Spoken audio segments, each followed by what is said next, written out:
Hey guys, welcome back to our YouTube channel Bhavna education hub. और मैं गौरव कुमार आपका फिर से हमारे इस यूट्यूब चैनल पर स्वागत करता हूं। जैसे कि हम आपको यूपीएससी सी सेट के लिए मैथमेटिक्स पढ़ा रहे थे और हमने अपना अगला चैप्टर क्लासिफिकेशन ऑफ नंबर्स यानी कि संख्याओं का वर्गीकरण का पार्ट 1 आपको पढ़ा दिया है, जिसमें हमने 20 क्वेश्चंस आपको कराए हैं। वो 20 क्वेश्चंस जिसमें से हमने यूपीएससी 2023 के क्वेश्चंस कराए हैं और उन पर बेस्ड ही आपको कुछ क्वेश्चंस दिए हैं। तो आज हम उस वीडियो का पार्ट 2 करेंगे और कोशिश करेंगे कि जो सन 2023 में क्लासिफिकेशन ऑफ नंबर्स से क्वेश्चंस आए थे वो सारे के सारे और उन पर बेस्ड जो क्वेश्चन बन सकते थे वो सारे आपको सॉल्व कराएं। तो पहला सवाल है, A B C D E F G H and I are distinct single digit numbers where E is equal to 0, F is equal to 8 and D is less than G. Find the value of A plus B plus C. आपके पास एक information है। Statement first कहती है कि D E F plus G H I is equal to 875, यानी कि हमें स्टेटमेंट पहली यूज़ करके A plus B plus C की वैल्यू निकाल सकता हूँ। स्टेटमेंट 2 कहती है कि ए गुना A into B C is equal to D E F. तो क्या मैं एक स्टेटमेंट से अपना आंसर निकाल सकता हूँ? क्या मुझे दोनों स्टेटमेंट चाहिए या मुझे कोई भी स्टेटमेंट नहीं चाहिए, या मैं किसी भी स्टेटमेंट से अपना आंसर नहीं निकाल पाऊंगा? यही मुझे इस क्वेश्चन में देखना है। तो पहले क्वेश्चन को करते हैं साइड, क्योंकि हमें क्वेश्चन में चाहिए थोड़ी जगह सॉल्व करने के लिए। प्यारे बच्चों, सवाल ये है कि ए बी सी डी ई, कल मैंने आपको ऐसे क्वेश्चंस कराने का एक तरीका बता दिया। पहले जीरो से लेकर 0, 1, 2, 3, 4, 5, 6, 7, 8 और 9 तक नंबर लिख लीजिए, क्योंकि A B C D E F G H I ये 9 ही नंबर हैं। और सारे के सारे कैसे हैं? ये डिस्टिंक्ट नंबर्स हैं, मतलब कोई भी नंबर रिपीट नहीं होगा। और कोई 0 होगा तो कोई 1 होगा, कोई 8 होगा तो कोई 4 होगा, लेकिन कोई भी आपका सीक्वेंस में नहीं है। तो मुझे ए प्लस बी प्लस सी की वैल्यू निकालनी है और मेरे पास कुछ इन्फॉर्मेशन नीचे है। पहली इन्फॉर्मेशन क्या कहती है कि भाई D E F plus G H आई की जो वैल्यू है मेरे पास, वो है मेरे पास 875। यानी मेरे पास D E F plus G H I कितना है? 875। इसने कहा कि ई तो मेरा 0 है, ये मेरी वैल्यू जो है ये मेरी 0 है। इसने कहा कि भाई एफ 8 है, और एफ कितना हो गया मेरा? 8। इसका मतलब ये है कि ना अब ए बी सी 0 हो सकता, ना ये 8 हो सकता। ये दोनों वैल्यू तो मेरी कैंसिल हो चुकी है। तो एफ में अगर आई जोड़ोगे तो कितना आना चाहिए? 5 आना चाहिए। कहने का मतलब ये है कि यहाँ पर एफ कितना है मेरा? 8 है। 8 में मैं ऐसा क्या जोड़ूँ जो 5 आ जाए? देखिए, 8 में आप अगर 7 जोड़ोगे तो 15 आएगा, यानी कि मेरी आई की वैल्यू कितनी जाएगी यहाँ पर? 7। यानी 7 भी मैं यूज़ कर चुका हूँ। तो 8 7 15, ये रहा 5, कैरी 1। एक एक प्लस 0 1। एक में ऐसा क्या जोड़े कि 7 आ जाए? तो एच की वैल्यू हो गई यहाँ पर 6।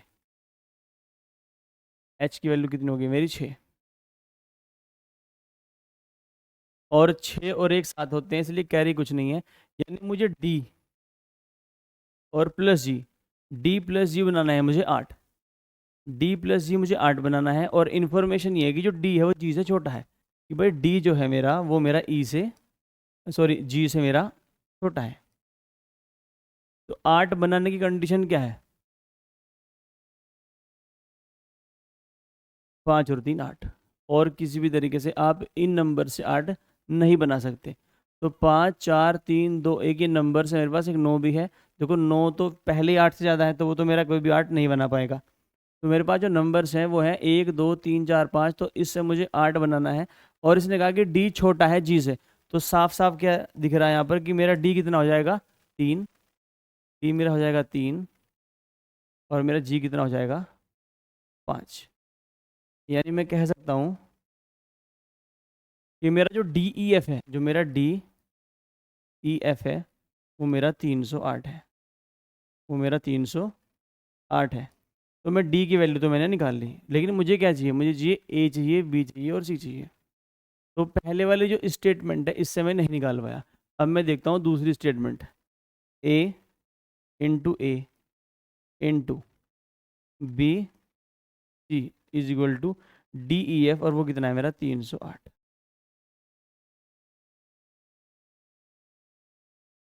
यानी कोई नंबर है डबल डिजिट का जिसकी दोनों डिजिट सेम है, इनटू उसे एक दूसरे डबल डिजिट नंबर में अगर मल्टीप्लाई करूं तो मेरा कितना आना चाहिए, 308। तो प्यारे बच्चों यहाँ पर आप क्या कीजिए, आप 308 के कर लीजिए फैक्टर। 308 को, क्योंकि 4 से अगर कट करेंगे, 4 से 28 और 4 दूनी 8।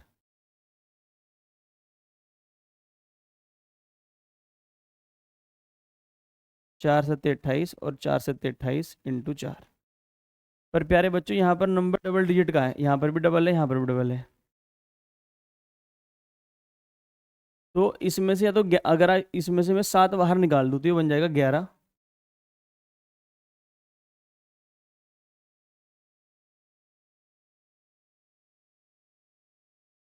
11 गुना 28। अगर मैं इसको 11 लिख दूं और इसको लिख दूं मैं 28,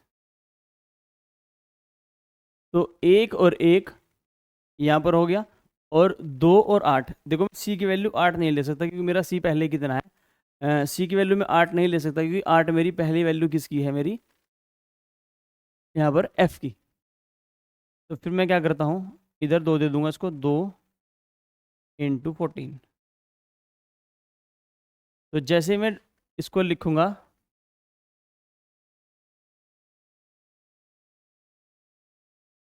22 इंटू 14 इज इक्वल टू, ये भी मेरा 308 ही आना है। तो प्यारे बच्चों यहाँ पर ए और ए कितना है 2, बी कितना है 1 और सी कितना है 4। तो यही मेरी वैल्यू जो है मेरे पास जो खाली पड़ी थी, ये और ये खाली पड़ी थी, ये खाली पड़ी थी और ये खाली पड़ी थी। मैं कह सकता हूँ कि मेरा ए कितना है, ये मेरा 308 आ जाएगा। मैं कह सकता हूँ कि मेरा जो ए है वो किसके बराबर है, 2 के बराबर है, और बी किसके बराबर है मेरा, 1 के बराबर है, और सी किसके बराबर है मेरा, 4 के बराबर है। तो मैं निकाल सकता हूँ कि ए प्लस बी प्लस सी कितना हो जाएगा मेरा, 4 2 6 और 1 7। पर निकालना नहीं है, सिर्फ ये बताना है कि हम निकाल सकते हैं। तो मुझे दोनों स्टेटमेंट की रिक्वायरमेंट है अपने इस क्वेश्चन का आंसर देने के लिए।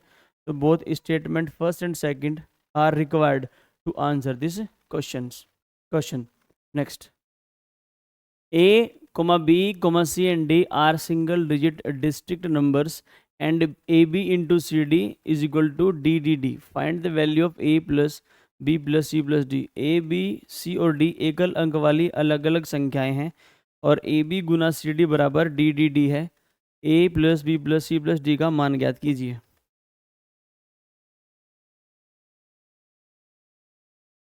प्यारे बच्चों, सवाल बड़ा अच्छा है, इसको एक बार आप ट्राई कीजिए।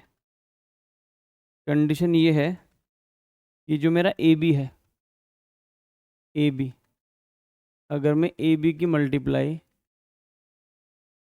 सी डी में कर दूं, अगर मैं ए बी की मल्टीप्लाई सी डी में कर दूं,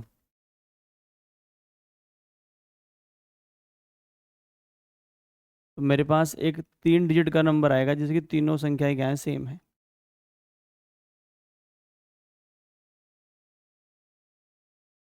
तो ये एक मैजिकल नंबर है, जैसे देखिए 1 1 और 1, ये मैं लिख सकता हूँ कि किस फॉर्म में है, डी डी डी। तो इसको लिख सकते हैं हम 37 गुना 3, 37 क्या होते हैं 111। फिर 2 2 और 2, इसको लिख सकते हैं हम 37 गुना 6। फिर होता है 3 3 और 3, इसको हम लिखते हैं 37 गुना 9। फिर होता है 4 4 और 4, इसको लिखते हैं हम 37 गुना 12। एक होता है 5 5 और 5, इसको लिखते हैं हम 37 गुना 15। एक होता है मेरा 6 6 और 6, इसको लिखते हैं हम 37 गुना 18। एक होता है मेरा 7 7 और 7, इसको लिखते हैं हम 37 गुना 21। फिर मेरा एक होता है 888 888 37 गुना 24। और 999, 37 गुना 27। ये 9 कंडीशन बन सकती है, 1 2 3 4 5 6 7 8 और 9। तो जिसमें ये नंबर है ये तो मेरा क्या है, ट्रिपल डी, डी डी और डी है। और ये मेरा क्या है, ये मेरा A B into C D भी हो सकता है, या मेरा ये A B into C D, या तो मेरा A B into C D, या ए बी होगा तो ये सी डी होगा, अगर ये ए बी होगा तो ये सी डी होगा। लेकिन ए बी और सी डी जो है दोनों 2 डिजिट की संख्या हैं, तो यहाँ पर ये जितनी सिंगल डिजिट की संख्या है ये मैं कर दूंगा कैंसिल, यानी ये मेरा नहीं हो सकता, ना ये कंडीशन हो सकती, ना ये कंडीशन हो सकती। फिर अगली कंडीशन क्या है, अगली कंडीशन ये है कि जो, देखो ए बी या सी डी, ए बी या सी डी जो आखिरी की संख्या डी है और यहाँ पर भी आखिरी की संख्या डी है, यानी कि जिनके लास्ट की डिजिट सेम होगी। देखो यहाँ पर 7 और 2 है, यहाँ पर ना 7 है ना 2 है, यहाँ पर 5 है, 7 भी है पर 5 है, तो यहाँ पर 5 है, यानी एक तो कंडीशन मेरी हो सकती है।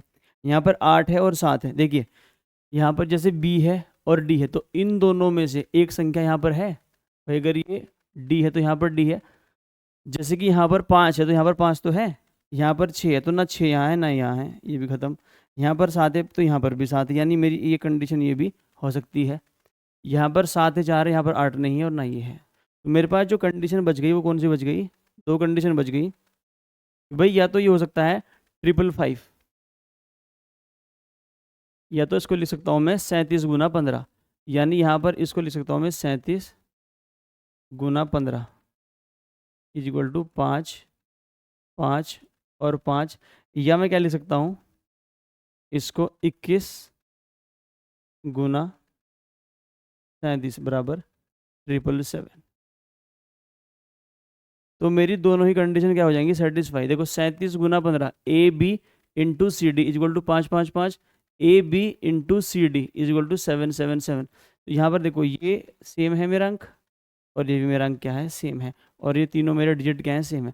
यानी कि ए बी सी डी की, A plus B plus C plus T की वैल्यू यहाँ से कितनी निकलेगी मेरी, 5 और 1 6, यहाँ पर तो आंसर आएगा 5 और 1 6, 7 और 6 13 और 3 16, यानी जो पहली कंडीशन है वो तो है मेरी 16, और जो दूसरी कंडीशन है वो आंसर क्या देगी मुझे, 7 और 3 10 और 1 11 और 2 13। अब हम चेक करेंगे ऑप्शन, और ऑप्शन में 16 भी है और ऑप्शन में 13 भी है, तो एक नया ऑप्शन बना देते हैं ई, और आपकी पीडीएफ में अपडेट करवा देंगे बोथ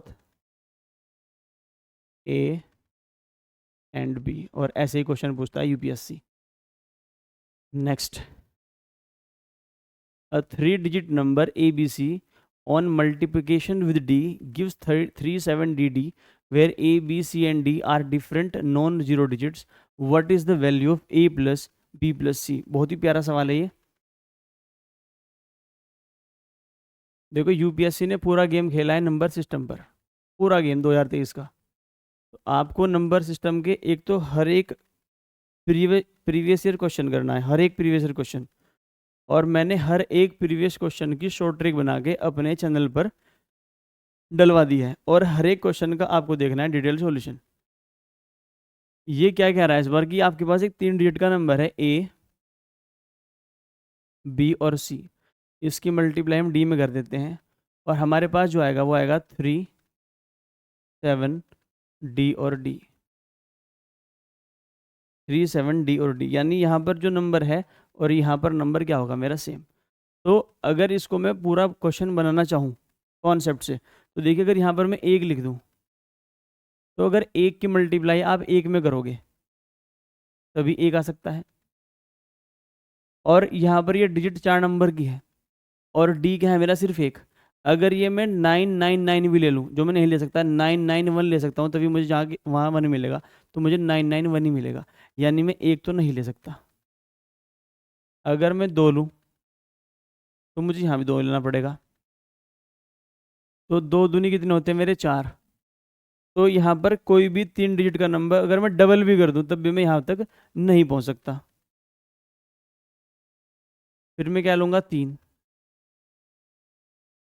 मैं 3 भी नहीं ले सकता, क्योंकि कोई भी 3 डिजिट का नंबर अगर उसका मैं 3 गुना कर दूँ तो मैं कभी भी 3 7 मतलब 4 डिजिट का नंबर नहीं ला सकता, क्योंकि अगर मैं सबसे बड़ा नंबर 999 भी मान लूँ और 999 की मल्टीप्लाई 3 में कर दूँ तो वो भी 2997 ही बनेगा।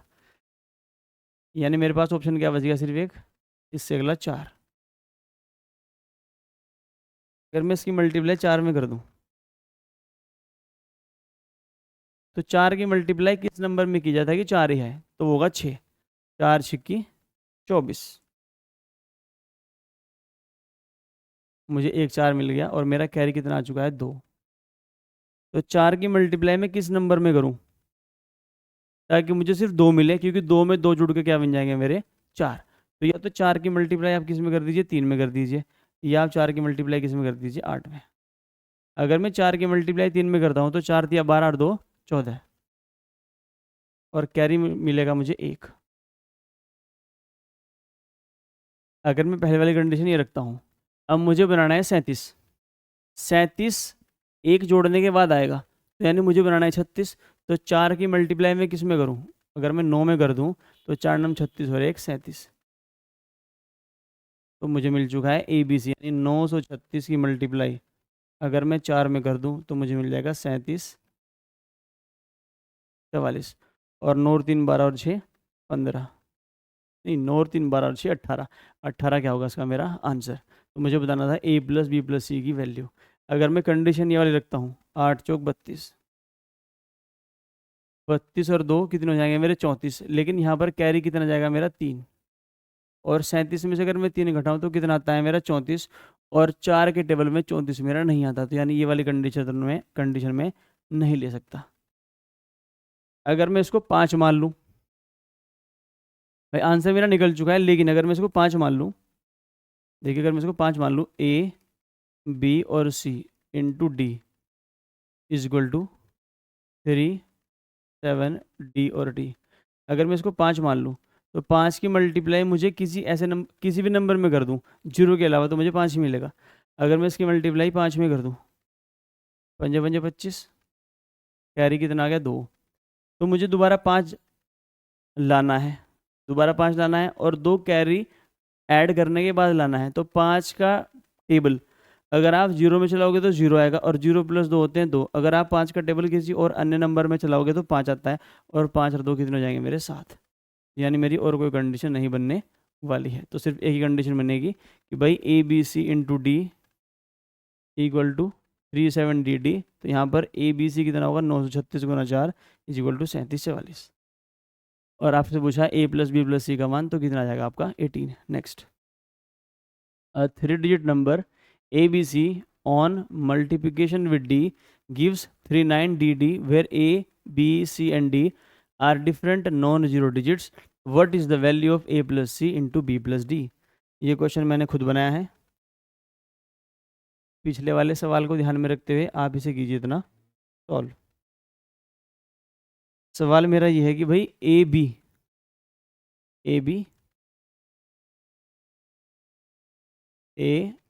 बी और सी मेरा कोई नंबर है, इसको अगर मैं डी से मल्टीप्लाई करता हूँ तो मुझे क्या मिलता है, 39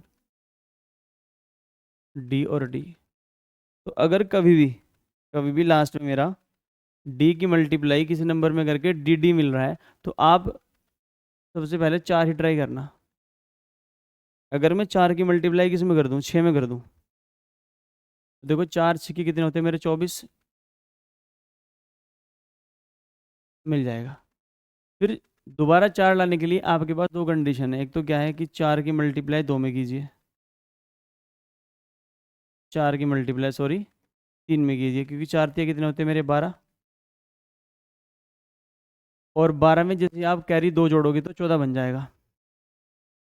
या आप क्या कर दीजिए, 4 अट्ठे 32, क्योंकि अगर आप 32 में 2 जोड़ोगे तो 34, और 34 के बाद यहाँ पर आपके पास 3 कैरी बन जाएगा। अगर मैं पहले वाली कंडीशन उठा लूँ, देखो 4 दिया 12, देखो सबसे पहले 4 छिक्की 24 कैरी 2, 4 दिया 12, देखो 12 और 2 कितने होते हैं, 14, कैरी मिल गया मुझे 1। अगर मैं 39 में से 1 घटा दूँ 38, तो 4 के टेबल में 38 मेरा नहीं आता, तो मेरी पहली कंडीशन अपने आप क्या हो गई, कैंसिल। अब मैं कंडीशन उठाऊंगा दूसरी, 4 छिक्की 24,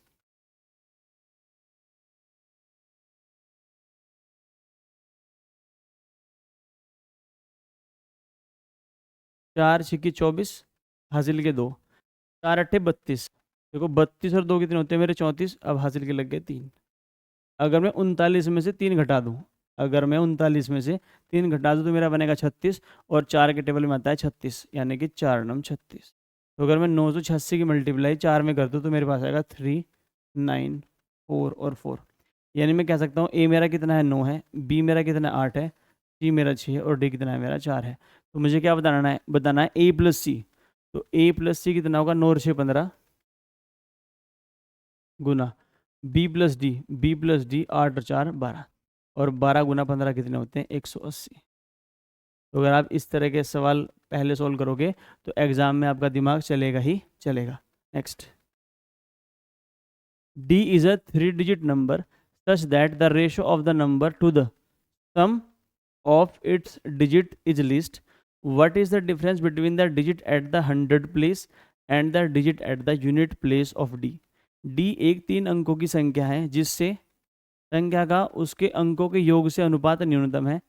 सैकड़ा के स्थान पर अंक और इकाई के स्थान पर डी के अंक के बीच का अंतर ज्ञात कीजिए। सवाल यह है कि जैसे कि मेरे पास कोई नंबर 123 है और 3 और 2 5 और 1 6, तो ये जो रेशो आएगा ये कम से कम हो, और जो यहाँ पर यूनिट और सैकड़ा में इकाई का अंक है, जो यूनिट पर और जो सैकड़ा पर अंक है, आपको उसका क्या बताना है अंतर। पर कंडीशन क्या है, कंडीशन ये है कि जो रेशो है वो होना चाहिए कम से कम। चलो बना लेते हैं रेशो भी कम से कम। देखो 3 डिजिट का नंबर लिखते हैं, कोई ए बी सी लिख लेते हैं। ए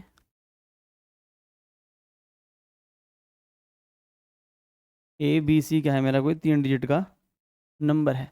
हम इसको कैसे लिख सकते हैं, 100A प्लस 10B और प्लस सी, और इसको डिवाइड करना है किससे, इसी संख्याओं के सम, इसी संख्या के डिजिट के सम से, ए प्लस बी प्लस सी। तो ये जो रेशो है मेरे पास ये कम से कम आना चाहिए, ये मेरे पास कम से कम आना चाहिए। जैसे कि मैं कोई नंबर 200 मान लूँ, 200, और 200 को मैं डिजिट के सम से भाग करूँ 2, तो मेरे पास कितना आएगा 100। अगर मैं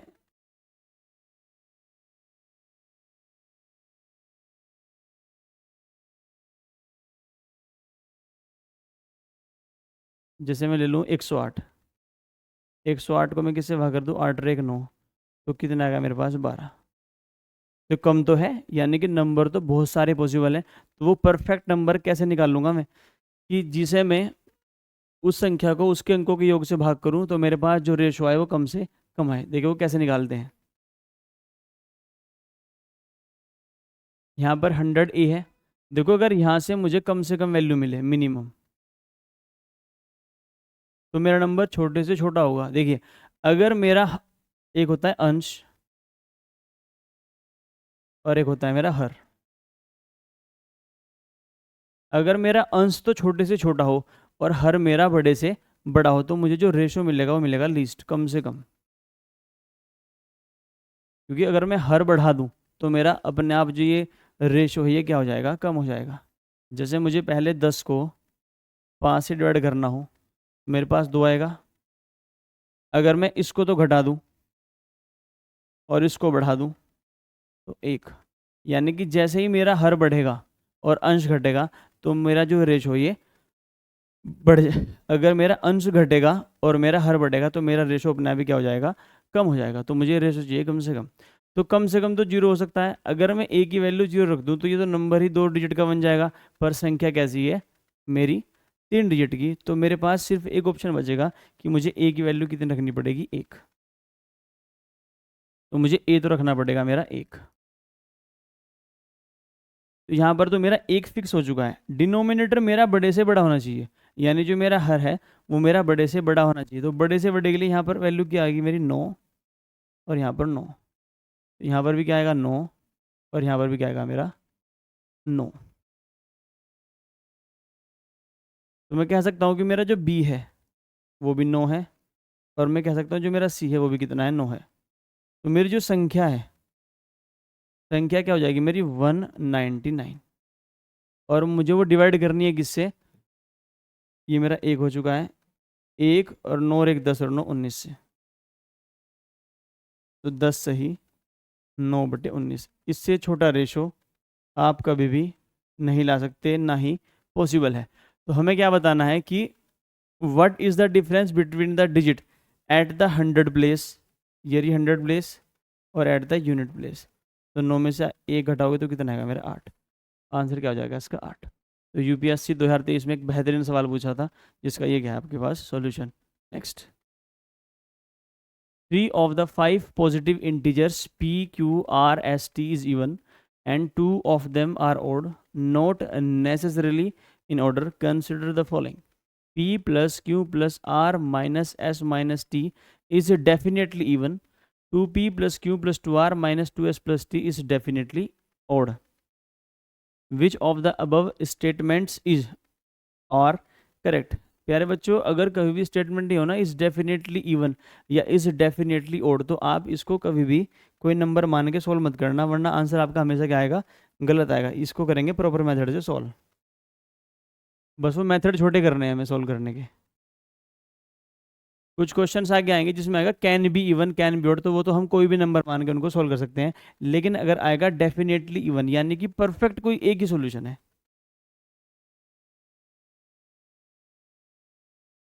तो इसने कहा पहले स्टेटमेंट क्या देखो, 5 नंबर है P Q R S T, में 3 तो इवन है। 3 संख्या कैसी है? 3 है इवन, और 2 कैसी है? ऑड। पर एक ऑर्डर में नहीं है, मतलब ये नहीं कह सकते कि ये even even even odd odd होगी। ये even odd even odd even भी हो सकती है, even even odd odd even भी हो सकती है, even odd odd even odd कुछ भी हो सकती है। तो पहले स्टेटमेंट क्या कहती है कि भाई P plus Q plus R minus S minus T, ये मेरा क्या होगा? इवन होगा 100%। ये मुझे प्रूफ करना है कि ऐसा है या नहीं है, कि पहली जो ये बात लिखी है ये सच है या झूठ है। इसको करते हैं पहले।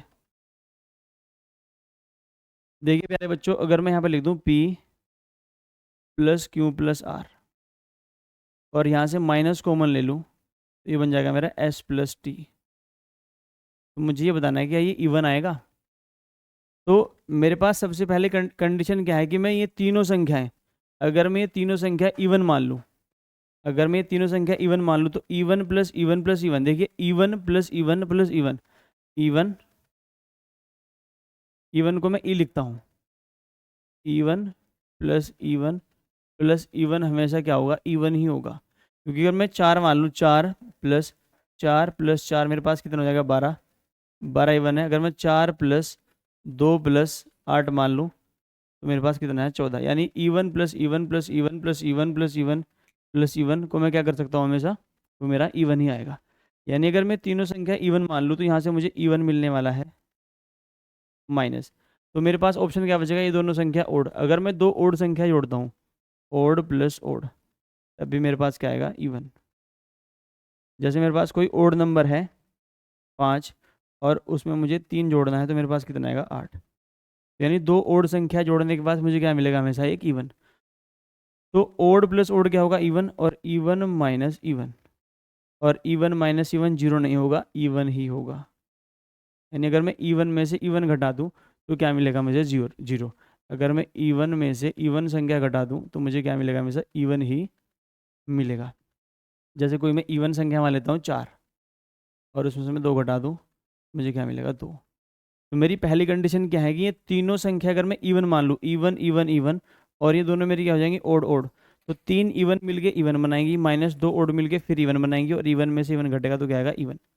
तो मेरी पहली कंडीशन के अकॉर्डिंग मेरी स्टेटमेंट ये सही है। एक कंडीशन और हो सकती है, कंडीशन 3 हो सकती है। देखिए, या तो ये इवन होगी, अब मैं लिखता हूँ इसको भी इवन, इसको भी इवन, इसको भी ओड, इवन इवन ओड।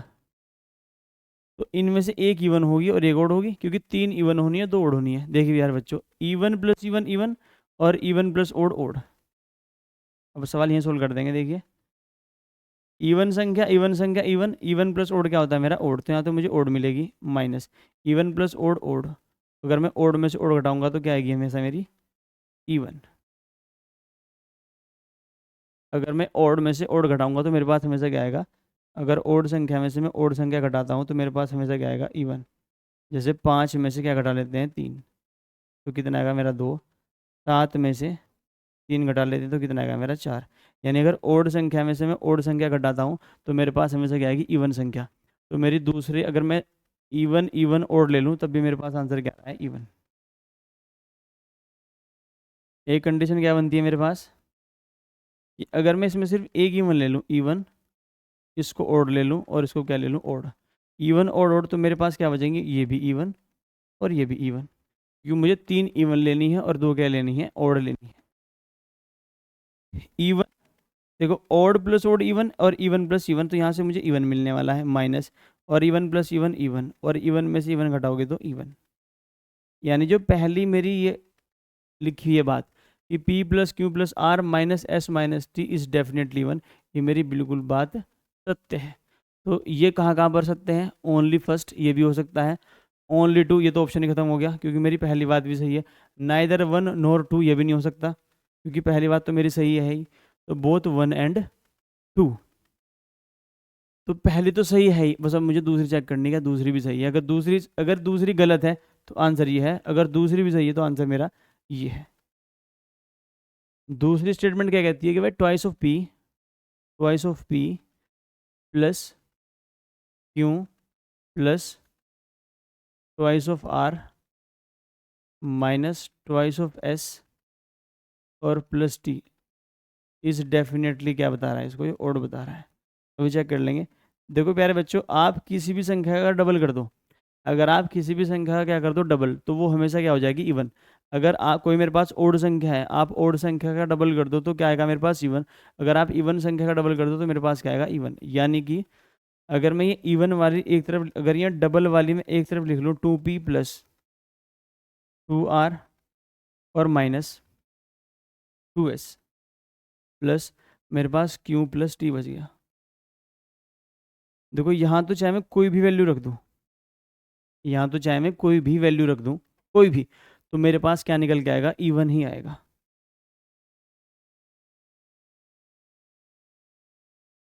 चाहे मैं पी आर और एस तीनों को क्या मान लूँ इवन, चाहे मैं एक को इवन मान लूँ, दो कोड मान लूँ, दो को इवन मान लूँ, एक कोड मान लूँ, यानी यहाँ से तो मुझे हमेशा क्या मिलेगा इवन संख्या ही मिलेगी। अब मेरे पास बच गया ये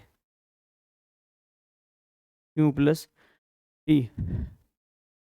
अगर मैं क्यू प्लस टी को, मेरे बच्चों अगर मैं इसको पी को इवन लिखूँ, यहाँ पर भी इवन लिखूँ और इसे क्या लिख दूँ इवन लिख दूँ, तो मेरे पास यहाँ क्या बचेगा odd plus odd, even even even. देखिए प्यारे बच्चों, जब इवन इवन इवन, देखो यहाँ पर आप कुछ भी रख लो, चाहे यहाँ पर आप ओड रख लो, आप अगर यहाँ पर 2 ओड रखोगे एक इवन रखोगे तो हमेशा मुझे क्या मिलेगा इवन ही मिलेगा। यानी कि यहाँ से जो कंडीशन बन के आएगी वो इवन ही आएगी। देखिए प्यारे बच्चों, अगर आप इवन पी भी इवन रख दो, ये भी इवन रख दो, ये भी इवन रख दो, तब भी इवन मिलेगा। अगर एक इवन रख दें आप और 2 ओड रख दें तब भी इवन मिलेगा। यानी कि यहाँ पर आप कोई भी वैल्यू रख दें, जैसे आप उसका डबल करोगे तो इवन मिल जाएगा, और even plus even minus even, यानी यहाँ से मुझे वैल्यू हमेशा क्या मिलने वाली है इवन मिलने वाली है। प्लस देखो अगर ये तीनों इवन हो, इवन इवन इवन, तो ये ओड हो जाएंगे, और ओड प्लस ओड क्या होता है इवन, और जैसे आप इवन में से इवन घटाओगे तो मुझे क्या मिल जाएगा इवन। यानी मेरी दूसरी स्टेटमेंट तो हो गई गलत, तो मेरा आंसर क्या बन जाएगा ओनली फर्स्ट। दोबारा देखिए 2p plus Q plus 2r minus 2s plus T, हमने क्या कर दिया जिनके पास डबल है उनको एक तरफ लिख लिया और सिंगल वाले हमने एक तरफ लिख लिया। यहाँ पर आप चाहे तीनों इवन रख दो, एक इवन 2 ओड रख दो, 2 इवन 1 ओड रख दो, तो इस वाली कंडीशन में मुझे हमेशा नंबर क्या मिलेगा इवन, क्योंकि अगर मैं किसी भी नंबर का डबल कर देता हूँ तो वो क्या बन जाता है मेरा इवन। प्लस अब मुझे अगर यहाँ से इवन मिल गया, देखो इवन माइनस इवन इवन हो जाएगा, और यहाँ से इवन मिलने की कंडीशन तो मेरे पास है, अगर मैं दोनों को ओड रख दूँ तो ओड प्लस ओड क्या होता है मेरा इवन, और इवन में से इवन घटा दोगे तो क्या मिल जाएगा मुझे इवन। तो मेरी दूसरी स्टेटमेंट क्या होगी गलत, कभी भी वो मेरी ओड नहीं हो सकती, डेफिनेटली नहीं हो सकती, कैन भी हो सकती है। Next, consider the following in respect of prime numbers and P and composite number C, p plus c upon p minus c can be even, 2p plus c can be odd, pc can be odd, which of the statement given above is correct। UPSC 2023। देखो प्यारे बच्चों, जहाँ आ गया ना can be, can be का मतलब है सिर्फ आप एक कंडीशन सेटिस्फाई करा दो, बाकी क्या है सारी सही। सवाल यह है कि भाई consider the following in respect of prime numbers P, and जो पी तो है प्राइम नंबर, जो मेरा पी है वो प्राइम नंबर है, और ये क्या होता है 2, 3, 5, 7, 11 और 13, और सी है मेरा कंपोजिट नंबर। कंपोजिट नंबर होता है मेरा जिसका एक तो फैक्टर एक हो, एक स्वयं वो नंबर हो, और उसके अलावा कोई भी एक हो, यानी जिस भी नंबर के दो से अधिक फैक्टर हैं वो मेरा क्या है, कंपोजिट नंबर। तो सबसे पहले 4 है, फिर 6 है, फिर 8 है, फिर 9 है, फिर 10 है, और फिर 12 है। इनसे मैं अपना आंसर निकाल लूंगा। इसने कहा है कि भाई P plus C upon P minus C can be even. तो आपको सिर्फ कोई एक ऐसी कंडीशन सेटिस्फाई करवानी है जिससे आप P plus C upon P minus सी को क्या कर दो, आप इवन प्रूव कर दो। प्यारे बच्चों, अगर मैं 11 और 9 उठा लूँ तो 11 प्लस 9 कितने होते हैं 20, और 11 में से 9 गया 2, और 20/2 कितना होता है मेरा 10। तो कैन बी इवन, बिल्कुल सही बात। तो जहाँ जहाँ मेरी स्टेटमेंट फर्स्ट है वो मेरा आंसर क्या है, सही है। तो देखो यहाँ पर नहीं है, ये तो मेरा गलत हो गया, ना इधर वाला भी गलत हो गया।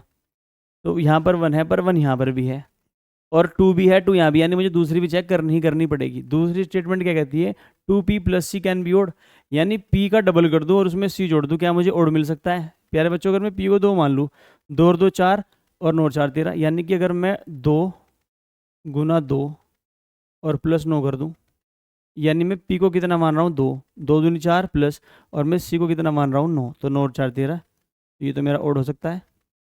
तो two P plus C can be odd, बिल्कुल सही बात है। 1 एंड 2। अब हम चेक करते हैं 3।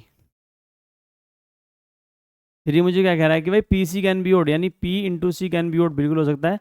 भाई पी हम 3 उठा लें और सी हम 9 उठा लें, और 3 गुना 9 कितना होता है मेरा 27, और 27 आप सबको पता है ओड है, यानी कि तीनों की तीनों स्टेटमेंट क्या है मेरी सही है। प्यारे बच्चों, अगर कैन भी है तो सिर्फ कोई भी एक आप कंडीशन सेटिस्फाई करवा दो, आपका आंसर निकल जाएगा। लेकिन अगर कैन भी नहीं है तो यानी उसका सिर्फ एक पर्टिकुलर सॉल्यूशन है, वो आपको सोल्व करके निकालना पड़ेगा, जैसे हमने इस क्वेश्चन में डिटेल में आपसे ये करवाया था। Next, let pp qq and rr be two digit number where p is less than q is less than r if pp plus qq plus rr is equal to tt0 where tt0 is a 3 digit number ending with 0. Consider the following statements. The number of possible values of p is 5. The number of possible values of q is 6. सबसे बढ़िया question UPSC 2023 के सी set में यही आया था, और इसका answer maximum बच्चों ने गलत ही दिया था। सवाल ये है कि आपके पास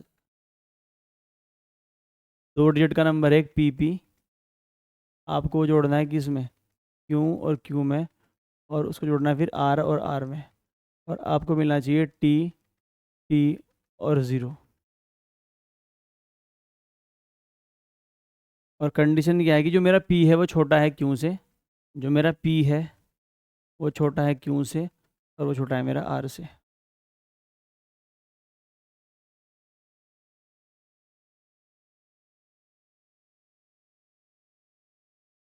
तो यानी कि पी क्यू और आर, यहाँ पर पी है, यहाँ पर क्यू है, और यहाँ पर आर है, ये मेरे सिंगल डिजिट के नंबर हैं, और ये जुड़ने के बाद 0 देना चाहिए, यानी कि मुझे इन तीनों को जोड़ने के बाद क्या मिलना चाहिए, 10 मिलना चाहिए। तो अगर मैं p को 1 मान लूँ, if p is equal to 1, तो ये देखते हैं कि हम कितने तरीके से यहाँ पर 10 सम बना सकते हैं। अगर मैं p को 1 मान लूँ, p q और r, अगर मैं p को 1 मान लूँ और q को मैं कितना मान लूँ 2, तो 2 और 1 3 और 7 10 बन गया। सम कितना बन चुका है 10। अगर मैं p को फिर 1 मान लूँ, इसको 3 मान लूँ, 3 और 1 4 और 6 10, यहाँ पर कितना बन गया 10। अगर मैं p को फिर 1 मान लूँ और q को कितना मान लूँ मैं 4, तो 4 और 1 5 और 5 10, तो सम कितना बन चुका है मेरे पास 10। यानी कि p की वैल्यू अगर मेरी 1 है तो q 2 भी हो सकता है, q 3 भी हो सकता है, q 4 भी हो सकता है। तो सिर्फ पहली ये p को 1 मानते मुझे क्या पता चल गया कि p की एक वैल्यू के लिए q की मेरे पास कितनी वैल्यू है 3 है। अगर मैं p को 1 मान लूँ एक बार और, तो ये फिर कितना मान सकता हूँ मैं इसको 5। 5 और 1 6 4 10। तो ये वाली कंडीशन सेटिस्फाई नहीं होगी, क्योंकि हमेशा क्या होना चाहिए, p होना छोटा छोटा होना चाहिए q से, और q छोटा होना चाहिए r से। फिर हम मानते हैं p इक्वल टू 2। अगर मैं p को कितना मान लूँ 2, तो देखते हैं कि सम 10 बन पाता है। अगर p की वैल्यू 2 मान लें, अगर मैं p की वैल्यू कितनी मान लूँ, 2 मान लूँ, और ये कितनी मान लें हम 3। 2 और 3 5 और 5 10। मेरे पास सम कितना बन सकता है 10। अगर मैं p की वैल्यू एक बार 2 और मान लूँ, उसको मान लूँ 4। देखो 4 और 2 6, और 6 और 4 10 तो मुझे बन जाएगा, पर यहाँ पर जो मेरा q है और r क्या हो जाएंगे, इक्वल। यानी कि p की सिर्फ एक ही वैल्यू होगी 2, जिसके लिए q की वैल्यू कितनी होगी मेरी 3। सम मिल चुका है मुझे 10। तो देखो प्यारे बच्चों, अब मुझे सम 10 नहीं मिलने का। p इज इक्वल टू 3 पर अगर मैं p को ले लूँ 3, तो q को मुझे 4 लेना पड़ेगा। और 4 और 3 7, तो 7 में अगर मैं 3 जोड़ूंगा तब मुझे क्या मिलेगा 10। लेकिन मुझे लास्ट में क्या चाहिए, सिर्फ 0। तो देखो 10 के लास्ट में भी 0 है। अगर ये मैं 110 मान लूँ, तो यहाँ पर भी 0 है। अगर इसको मैं कितना मान लूँ, 220, 220, तब भी यहाँ पर क्या है मेरा 0 है। यानी कि अब मुझे सम कितना बनाना पड़ेगा। देखो या तो मेरा ये हो सकता है 110, या मेरा हो सकता है ये 220, या मेरा हो सकता है ये 330। 110 हो सकता है, किन्हीं भी 2 डिजिट के नंबर अगर मैं जोड़ दूं, किन्हीं भी 2 डिजिट के नंबर अगर मैं, कोई भी 2 डिजिट के नंबर अगर 3 बार जोड़ दूं, तो मुझे 110 मिल सकता है, 220 मिल सकता है, लेकिन 330 नहीं मिल सकता। क्यों? क्योंकि अगर ये मैं 999999 भी लिखूं, तब भी मेरा आंसर 300 से कम आएगा। और जबकि कंडीशन क्या है कि ये इससे छोटा होना चाहिए और ये इससे छोटा होना चाहिए। यानी कि मेरे पास सिर्फ एक ही कंडीशन क्या बची है, या तो मेरा सम हो सकता है 110, या मेरा सम हो सकता है 220। और 110 सम के लिए मुझे सम कितना करना पड़ेगा, यहाँ पर 10। और 220 सम के लिए मुझे सम कितना करना पड़ेगा, 20। तो 20 सम के लिए क्या करते हैं, देखिए ज़रा। अगर मैं p को 3 मान लूँ, तो q कितना हो जाएगा मेरा 4, और 4 और 3 7, और 7 में अगर मैं 13 जोड़ दूँ, तो मुझे 20 मिलेगा। लेकिन वो मैं जोड़ नहीं पाऊँगा। अगर मैं इसको 3 ले लूँ, अगर इसको मैं कितना लूँ 4, तो 4 3 7, ये हो जाएगा 13। 13 तो नहीं हो पाएगा, क्योंकि मुझे नंबर कैसे लेने हैं, सिंगल डिजिट के। तो इसमें हम इसको रखते हैं पहले मैक्सिमम। 9 और 3 12, 12 और 8 20। मुझे सम कितना मिल चुका है, 20। यानी कि मेरे लास्ट में क्या आ जाएगा, 0। क्या मैं कोई तीन की वैल्यू को, अगर मुझे यहाँ पर 3 चाहिए, अगर मुझे p 3 चाहिए, तो मेरा इन दोनों का सम 17 होना चाहिए। क्या मैं किन्हीं और दो नंबरों से सम 17 बना सकता हूँ? देखो 9 और 8 17 बना सकते हैं, और कोई दो नंबर मेरा 17 नहीं बना सकते। अगर मैं रख दूँ p इक्वल टू 4, अगर मैं क्या लिख दूँ, p is equal to 4, p equal to 4 पर देखते हैं p क्यू आर मेरा क्या कहता है। अगर p को मैं 4 रख दूँ, तो मुझे q प्लस r का सम कितना चाहिए, 16 चाहिए। और 16 सम मैं कैसे भर सकता हूँ, एक तो 9 से भर सकता हूँ, और यहाँ पर 7 से भर सकता हूँ। 9 और 7 16, और मैं किसी भी तरीके से 16 सम नहीं भर सकता। या फिर मैं 8 और 8 भर सकता हूँ, और 8 और अगर 8 करूँगा, तो यहाँ पर ये मेरे दोनों क्या हो जाएंगे, सेम। यानी p इक्वल टू 4 पर q मेरा कितना हो जाएगा, 7। और यहाँ पर सम कितना मिल जाएगा मुझे, 20। अब मैं चेक करता हूँ p इक्वल टू 5 पर क्या कंडीशन है। p इक्वल टू 5 पर क्या कंडीशन है, p q और r। अगर p में 5 लिख दूँ, तो मेरा q प्लस r कितना होना चाहिए, 15। q प्लस r मेरा कितना होना चाहिए, 15। और 15 भरने की कंडीशन क्या है, या तो मैं इसको लिख दूँ 6 और 9, या मैं इसको लिख दूँ 7 और 8। देखो 9 और 6 15, 7 और 8 15, और 6 छोटा है आर 9 से, और 7 छोटा है आर से। यानी मैं कह सकता हूँ कि p की मेरे पास कितनी वैल्यू है, 1 भी है, 2 भी है, 3 भी है, 4 भी है, और 5 भी है। इसके अलावा मेरे पास कोई p की वैल्यू नहीं है। तो p के जो संभावित मान है वो कितने हो सकते हैं मेरे, 5। तो पहली स्टेटमेंट तो मेरी सही है। The number of possible values of p is 5। क्या मैं p को 6 ले सकता हूँ? अगर मैं p 6 ले लूँ, अगर मैं p इक्वल टू कितना रख लूँ, 6, तो इन दोनों का सम कितना होना चाहिए, 14।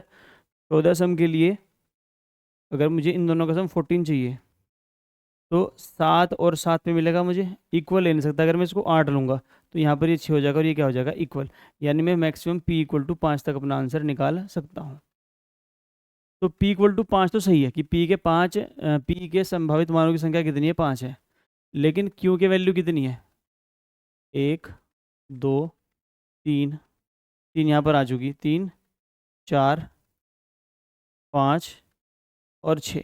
तो q की वैल्यू कितनी है मेरे पास, 6। q के संभावित मानों की संख्या कितनी है, 6। तो उसकी दोनों ही स्टेटमेंट क्या हो जाएंगी, सही, बोथ फर्स्ट एंड सेकंड। तो इस तरह के सवालों ने परेशान किया इस बार यूपीएससी वाले बच्चों को। Next, is p greater than q? Statement first, p Guna q is greater than 0। Statement 2, p square is greater than q square. Which one of the following is correct in respect of the above question and the statements?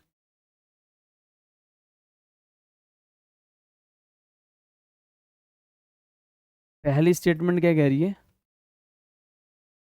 क्या p q से बड़ा है? हमें जवाब देना है कि जो मेरा p है, जो मेरा p है, क्या वो मेरा q से बड़ा है? इसके लिए मेरे पास दो स्टेटमेंट हैं और मुझे ये बताना है कि क्या इन स्टेटमेंट का यूज़ करके मैं अपने क्वेश्चन का आंसर दे सकता हूँ। पहली स्टेटमेंट क्या कहती है कि p Guna q is greater than 0, ये 0 से बड़ा होना चाहिए। देखो p q हमेशा 0 से बड़ा होगा अगर p की वैल्यू में p भी पॉजिटिव हो और q भी पॉजिटिव हो, या p भी क्या हो, नेगेटिव हो, और मेरा q भी क्या हो, नेगेटिव हो। क्योंकि अगर मैं यहाँ पर 3 गुना 2 कर दूँ तो मेरा 6 से बड़ा है, और -3 गुना -2 कर दूँ वो भी मेरा 6 से, वो भी कितना है मेरा, 0 से।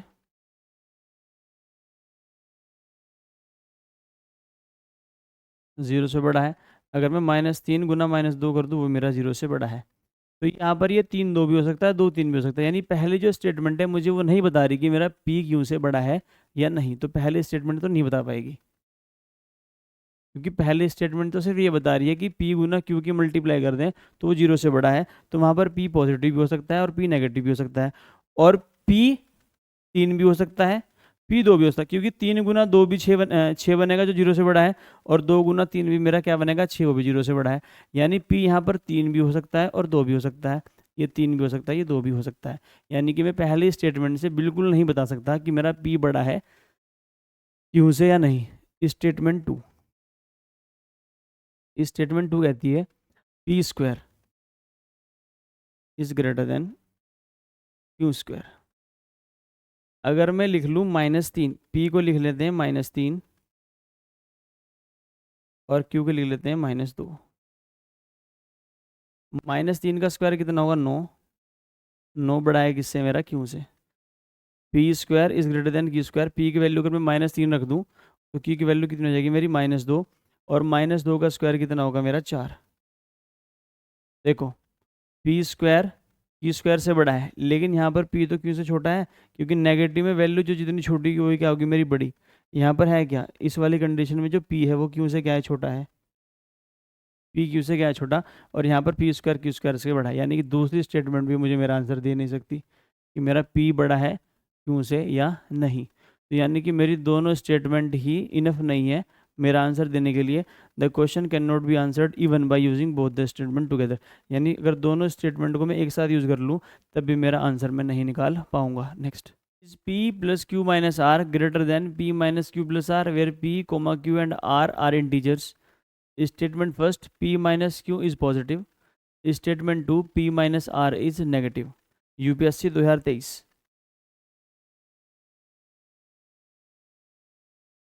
प्यारे बच्चों, आपके पास एक स्टेटमेंट है कि क्या p plus Q minus R बड़ा है p minus Q plus R से। अगर मैं इसको थोड़ा सिंप्लीफाई करूँ तो मेरा p से p कैंसिल हो जाएगा, तो मैं लिख सकता हूँ twice of q is greater than twice of r। मैं कह सकता हूँ कि जो मेरा q है वो r से बड़ा है। यानी कि या तो मैं ये बता दूं कि P plus Q minus R greater than P minus Q plus R, या मैं ये कह सकता हूँ क्या क्यू आर से बड़ा है। इन दोनों का मतलब एक ही, यानी जो मीनिंग इसका है वही मीनिंग क्या है इसका, क्योंकि P तो दोनों में क्या हो रहा है, कैंसिल आउट। पहली स्टेटमेंट क्या कहती है कि P माइनस क्यू जो है मेरा पॉजिटिव है, यानी जीरो से बड़ा है। यानी मैं कह सकता हूँ कि जो मेरा P है वो क्यू से बड़ा है। तो पहली स्टेटमेंट जो मुझे रिलेशन दे रही है वो पी और क्यू में दे रही है, और मेरा क्वेश्चन किस में, क्यू और आर में। यानी पहले स्टेटमेंट से मैं आंसर अपना नहीं दे सकता। दूसरा क्या कहता है कि भाई पी माइनस आर नेगेटिव है। पी माइनस आर क्या है मेरा, नेगेटिव। यानी मैं कह सकता हूँ जो पी है वो मेरा आर से छोटा है। तो पहली स्टेटमेंट रिलेशन देती है पी और क्यू में, और दूसरी स्टेटमेंट रिलेशन देती है पी और आर में। तो यहाँ से अगर दोनों को मैं कंबाइन कर दूँ तो मैं कह सकता हूँ कि जो मेरा आर है वो मेरा बड़ा है पी से, और पी बड़ा है मेरा क्यू से। भाई आर जो है मेरा बड़ा किससे, पी से, और पी मेरा बड़ा किससे है।